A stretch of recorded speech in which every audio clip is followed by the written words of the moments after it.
Mister اور Mrs best قسط number 20۔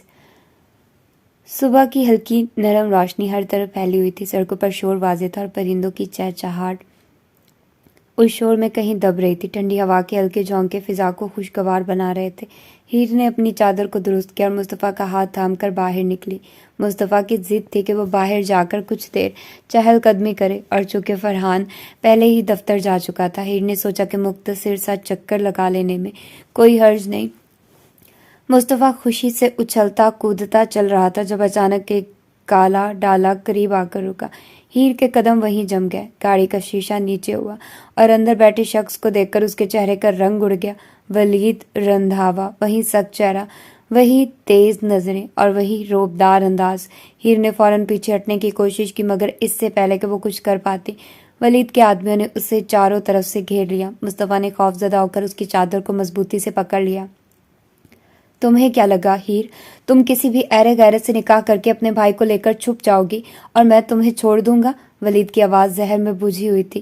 ہیر نے اپنے لب سختی سے بھینچ لیے۔ اس کا دل تیزی سے دھڑکنے لگا۔ وہ جانتی تھی کہ ولید آسانی سے پیچھے ہٹنے والا نہیں تھا۔ ٹھیک اسی لمحے قریبی زینب ایک کتابوں کی دکان پر کچھ ضروری سامان خرید رہی تھی۔ اس نے ہلکی نظر ارد گرد دوڑائی تو اسے کچھ غیر معمولی محسوس ہوا۔ جب غور کیا تو حیران رہ گئی۔ یہ تو ہیر ہے، زینب نے جلدی سے دکاندار کو کہا۔ بس ایک منٹ، میں ابھی آتی ہوں، اور تیزی سے اس طرف بڑھی جہاں ہیر کو ولید کے آدمیوں نے گھیر رکھا تھا۔ زینب کو دیکھ کر ہیر کی آنکھوں میں امید کی ایک کرن چمکی، مگر اس سے پہلے کہ وہ کچھ بولتی، زینب نے اپنے مخصوص انداز میں ولید کے آدمیوں کو آڑے ہاتھوں لینا شروع کر دیا۔ اوئے، تم لوگ کسی شریف عورت کو یوں راستے میں روکنے والے ہوتے کون ہو؟ ہمت کیسے ہوئی تم لوگوں کی؟ ولید نے ضد چوک کر زینب کی طرف دیکھا اور غصے سے کہا، تمہیں نہیں پتا تم کس کے خلاف بول رہی ہو لڑکی؟ زینب نے طنزیہ ہنستے ہوئے کہا، جا وے جا، آیا بڑا دھمکانے والا، خبردار جو ایک لفظ بھی اور کہا، ورنہ اتنی زور سے چلاؤں گی کہ ایک ہجوم اکٹھا ہو جائے گا۔ ولید رندھاوا کو غصہ تو بہت آیا، مگر وہ جانتا تھا کہ اگر زیادہ دیر رکا تو واقعی ہجوم اکٹھا ہو سکتا تھا۔ اس نے آدمیوں کو اشارہ کیا اور گاڑی میں بیٹھ کر وہاں سے نکل گیا، لیکن جاتے ہوئے ہیر اور زینب کو گھور کر دھمکی دینا نہیں بھولا، یہ معاملہ ابھی ختم نہیں ہوا لڑکی، تم پچھتاؤ گی۔ ولید کے جاتے ہی ہیر کے اعصاب کچھ ڈھیلے پڑے۔ زینب نے آگے بڑھ کر اس کے کندھے پر ہاتھ رکھا۔ ٹھیک ہو تم؟ ہیر نے بھرائی ہوئی آواز میں سر ہلایا اور زینب کو گلے لگا لیا۔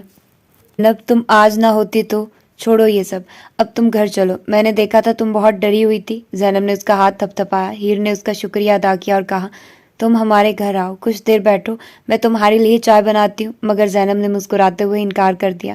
نہیں یار، دیر ہو رہی ہے، یونیورسٹی میں آج ٹیسٹ ہے، اگر نہ پہنچی تو مسئلہ ہو جائے گا۔ ہیر نے بے بسی سے سر ہلایا اور اسے جاتے ہوئے دیکھنے لگی، مگر اس کا دل بے چین تھا۔ ولید رندھاوا اتنی آسانی سے ہار ماننے والا نہیں تھا، اور یہ بات ہیر شدت سے محسوس کر رہی تھی۔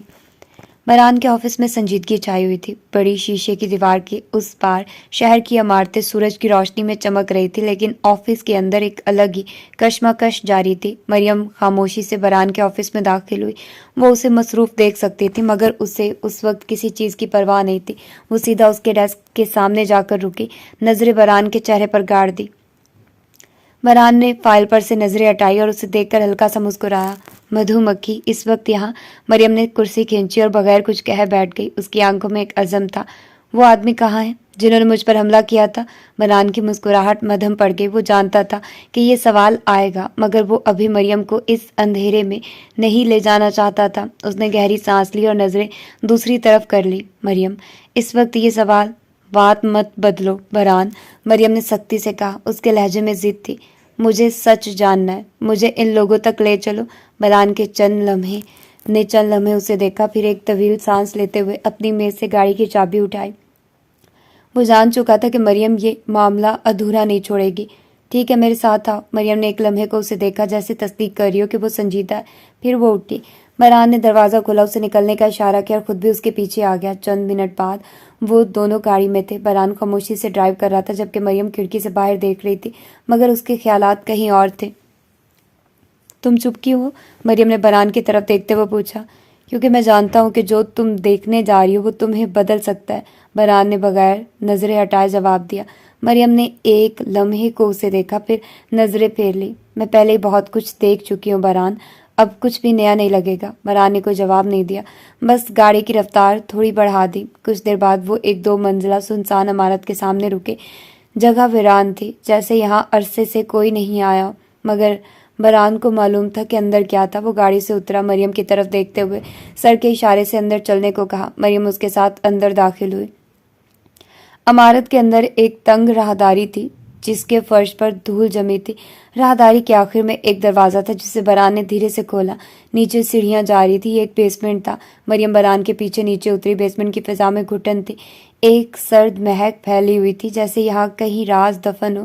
سامنے ایک لمبی گیلری تھی جس میں 4 دروازے تھے۔ بران سیدھا ایک دروازے کے پاس گیا اور اسے کھولا۔ اندر ایک کرسی تھی اور کرسی پر ایک آدمی بے ہوشی کی حالت میں بندھا ہوا تھا۔ مریم نے ایک نظر اس آدمی کو دیکھا، پھر بران کی طرف پلٹی۔ یہ تو ایک ہے، باقی 4 کہاں ہیں؟ بران خاموش رہا۔ بران جواب دو۔ مریم کا لہجہ سخت ہو گیا۔ بران نے گہری سانس لی۔ فی الحال تمہیں صرف اسی سے بات کرنی ہے۔ مریم کی نظریں چمکی۔ اس نے کمرے میں چاروں طرف نظر دوڑائی۔ وہاں کہیں تیز دھار اوزار رکھے تھے، تشدد کے اوزار۔ اس کے ہونٹوں پر ایک عجیب سی مسکراہٹ ابھری۔ وہ آگے بڑھی، ایک اوزار اٹھایا اور اس آدمی کے سامنے جا کر کھڑی ہو گئی۔ بران نے حیرانی سے اسے دیکھا۔ مریم، تم کیا کر رہی ہو؟ مریم نے ایک بار بران پر ڈالی، ایک نظر بران پر ڈالی، پھر پاس کھڑے ایک شخص کو دیکھا، اشارہ کیا اسے ہوش میں لاؤ۔ اس شخص نے ایک بالٹی میں بھرا ٹھنڈا پانی اس آدمی پر انڈیل دیا۔ وہ ہڑبڑا کر ہوش میں آیا، تیز سانس لینے لگا۔ مریم جھکی، اس کی آنکھوں میں جھانکتے ہوئے بولی، مجھے بتاؤ، تمہیں کس نے کہا تھا کہ مجھ پر حملہ کرو؟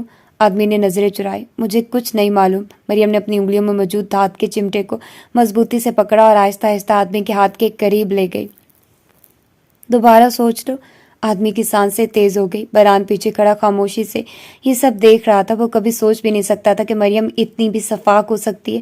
مریم نے آہستہ سے آدمی کے ناخن پر چمٹا رکھا اور ایک جھٹکے سے کھینچ دیا۔ آدمی کی چیخ پورے کمرے میں گونج گئی۔ بران کی آنکھوں میں حیرت تھی مگر وہ کچھ نہیں بولا۔ اب بھی نہیں بتاؤ گے؟ مریم نے سرد لہجے میں کہا۔ آدمی کی آنکھوں میں درد تھا مگر وہ پھر بھی خاموش رہا۔ مریم نے دوسرا ناخن پکڑا۔ چند منٹ بعد وہ آدمی تشدد سہتے سہتے بے ہوش ہو چکا تھا مگر مریم کی آنکھوں میں غصہ اب بھی چمک رہا تھا۔ وہ کھڑی ہو کر اسے دیکھ رہی تھی جیسے اگلی بار مزید کچھ کرنے کو تیار ہو۔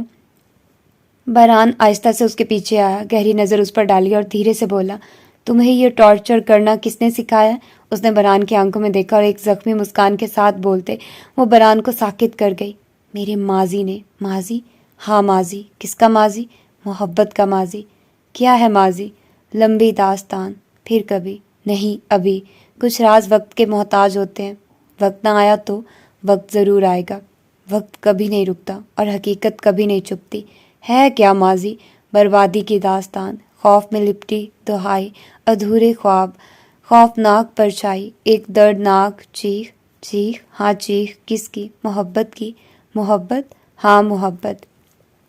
جہان حسب وعدہ سلطان حویلی پہنچا۔ مہین ناشتہ کر رہی تھی جب اشال اس کے قریب آ کر بولی، باجی جہان آ گیا۔ مہین نے جلدی جلدی چائے کا آخری گھونٹ لیا اور اشال کو تاکید کی، ممانی کو بتا دینا میں جا رہی ہوں، اور ہاں بھائی کو مت بتانا کہ جہان لینے آیا ہے ورنہ فالتو کی لیکچر بازی شروع ہو جائے گی۔ اشال نے شرارتی انداز میں کہا، بیچارے حنان بھائی کی عزت بچا رہی ہوں۔ مہین نے اسے گھور کر دیکھا اور باہر نکل آئی۔ جہان گاڑی کے ساتھ لگ کر کھڑا تھا۔ جیسے ہی مہین قریب آئی اس نے دروازہ کھولا اور بولا، بیٹھو بیگم صاحبہ، آج پہلی بار آفیشلی میرے ساتھ یوں نہیں آ رہی ہو۔ مہین نے آنکھیں گھمائی اور گاڑی میں بیٹھ گئی۔ راستے میں جہان نے لاپرواہی سے پوچھا، تم کبھی یونیورسٹی کے سب سے اوپر والے فلور پر گئی ہو، وہ جو بند ہے؟ مہین نے حیرانی سے کہا، نہیں، جانے کا سوچا تھا مگر ایک تو نو گو ایریا ہے، اوپر سے آدھی سیڑھیوں پر ہی راڈ لگا کر بند کیا ہوا ہے۔ میں نے سوچا اوپر چڑھیں تو کہیں وہ راڈ ہی نہ ٹوٹ جائے۔ جہان ہنسا، نہیں ٹوٹتا، میں اور میرے دوست گئے تھے، بہت مزہ آیا تھا۔ مہین کی آنکھیں چمک اٹھی، واقعی؟ مجھے بھی جانا ہے۔ جہان نے فوراً ہاتھ اٹھا دیا، رکو رکو، میں نے یہ بات تمہیں اس لیے تھوڑی بتائی تھی کہ تم بھی جانے کا پلان بنا لو۔ مہین نے ضد پکڑ لی، کوئی مسئلہ نہیں، میں اور زرنور دونوں چلیں گے، اکیلے نہیں جا رہی۔ جہان نے سر پکڑ لیا، یار نہیں، یہ خطرناک ہو سکتا ہے۔ مہین نے آنکھیں چھوٹی کر کے اسے گھورا، مجھے نہیں پتا، بس میں جا رہی ہوں۔ کافی بحث کے بعد جہان نے سر تسلیم خم کر لیا، ٹھیک ہے، مگر میری ذمہ داری نہیں ہوگی اگر کچھ ہوا تو؟ مہین نے مسکراتے ہوئے کہا، کچھ نہیں ہوگا، ہم بہت احتیاط سے جائیں گے۔ وہ دونوں یونیورسٹی پہنچے اور اپنے اپنے ڈپارٹمنٹ کی طرف چلے گئے۔ 2 لیکچرز لینے کے بعد پلان کے مطابق مہین اور زرنور سیڑھیوں کے قریب جا کھڑی ہوئی۔ کچھ دیر بعد جہان بھی آ گیا۔ تم دونوں ابھی بھی یہیں کھڑی ہو؟ بھاگ جاؤ، پکڑے گئے تو سب سے زیادہ میں پیٹوں گا، جہان نے سرگوشی کی۔ تمہارے بغیر نہیں جا رہے، مہین نے جواب دیا۔ جہان نے گہرا سانس لیا اور سب سے پہلے احتیاط سے سیڑھیوں پر چڑھنا شروع کیا۔ آدھی سیڑھیاں پار کرنے کے بعد اس نے مہین کی طرف ہاتھ بڑھایا۔ آؤ، آرام سے، مہین نے جھجکتے ہوئے ہاتھ بڑھایا اور جہان کی مدد سے آدھی سیڑھیاں پار کر لی۔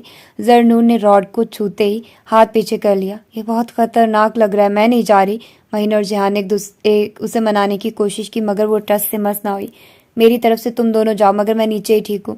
جب وہ نہیں مانی تو وہ دونوں ہی آگے بڑھ گئے۔ جیسے وہ فلور پر پہنچے، ان کے سامنے ہر طرف پرانا کباڑ پڑا تھا، جیسے یہ جگہ صدیوں سے کسی نے استعمال نہ کی ہو۔ یہ تو واقعی خزانے کی طرح بند جگہ لگ رہی ہے، مہین نے حیرت سے ارد گرد دیکھا۔ جہان نے شوخی سے کہا، بس اب اگر یہاں کوئی بھوت آ گیا تو بھاگنے کا راستہ بھی نہیں۔ مہین نے طنزیہ مسکراہٹ دی۔ تمہیں بھوتوں سے ڈر لگتا ہے؟ جہان نے کندھے اچکائے۔ نہیں، بھوتوں کو مجھ سے لگتا ہے، مہین نے آنکھیں گھمائی اور گرد و غبار کو ہاتھ سے صاف کرتے ہوئے بولی۔ بس اب تم زیادہ باتیں مت کرو، مجھے یہ جگہ ایکسپلور کرنے دو۔ جہان نے ایک پرانا دروازہ کھولا جس کے پیچھے مزید ٹوٹے ہوئے لکڑی کے فرنیچر اور کچھ بیکار فائلیں پڑی تھی۔ اچانک جہان نے مزاحیہ انداز میں کہا، ویسے اگر تمہیں بھوتوں سے بچنا ہے تو میرے ساتھ ہی رہنا، نہیں تو۔ مہین نے فوراً غصے میں کہا، اگر اب تم نے کوئی بھی بکواس کی تو میں چاقو سے تمہارا گلا کاٹ دوں گی۔ جہان نے مزاحیہ انداز میں کہا، کبھی سبزی کاٹی ہے؟ چاقو سے گلا کاٹ دوں گی۔ اس کی بات پوری بھی نہ ہوئی تھی کہ مہین نے فوراً جیب سے ایک نہایت نفیس چاقو نکالا اور جہان کی طرف پھینکا۔ چاقو جہان کے گردن کے پاس سے گزرتا ہوا سیدھا پیچھے دیوار پر ایک چھپکلی کو جا لگا۔ جہان کا سانس گلے میں اٹک گیا۔ اس نے ہنسنا چاہا مگر اس سے ہنسا نہ گیا۔ مہین، تم نے واقعی چاقو پھینکا تھا؟ مہین نے کندھے اچکائے۔ ہاں، اور تم خوش نصیب ہو کہ میرا نشانہ اچھا ہے۔ جہان نے پیچھے مڑ کر چھپکلی کی لاش کو دیکھا اور پھر مہین کو دیکھ کر سر ہلایا۔ یقیناً میں اب تم سے زبان لڑانے کی حماقت کبھی نہیں کروں گا، مہین نے کہکا لگایا۔ اچھا لڑکی، اب چلو، بہت ایڈونچر ہو گیا۔ جہان نے سر جھٹکا۔ ہاں، تمہارے ساتھ ایڈونچر نہیں، موت کے کنویں بھی ہیں، چھلانگ لگانے جیسا لگتا ہے۔ ابھی وہ بات کر ہی رہے تھے کہ نیچے سے کسی کی سخت آواز سنائی دی۔ کون ہے اوپر؟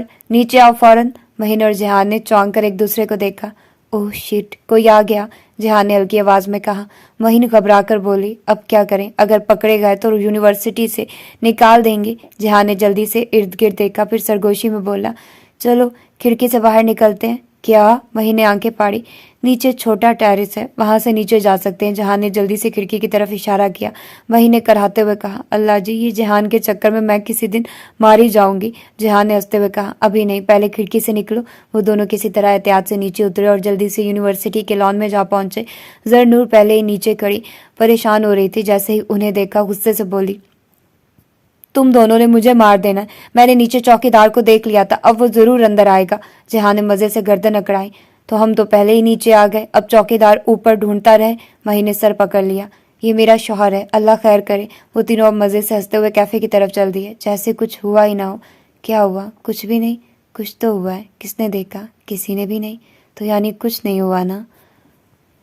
مشل بیڈ پر خاموشی سے بیٹھی تھی، نظریں جھکی ہوئی، چہرے پر ہلکی سی اداسی چھائی ہوئی تھی۔ احمد کمرے میں داخل ہوا تو اسے اس طرح بیٹھے دیکھ کر رک گیا، پھر مسکراتے ہوئے اس کے قریب آیا اور نرمی سے بولا، کیا ہوا ہے؟ منہ کیوں لٹکایا ہوا ہے؟ مشل نے سر اٹھا کر اسے ایک نظر دیکھا، پھر ہلکی سی سرد آہ بھری۔ میرا موڈ خراب ہے۔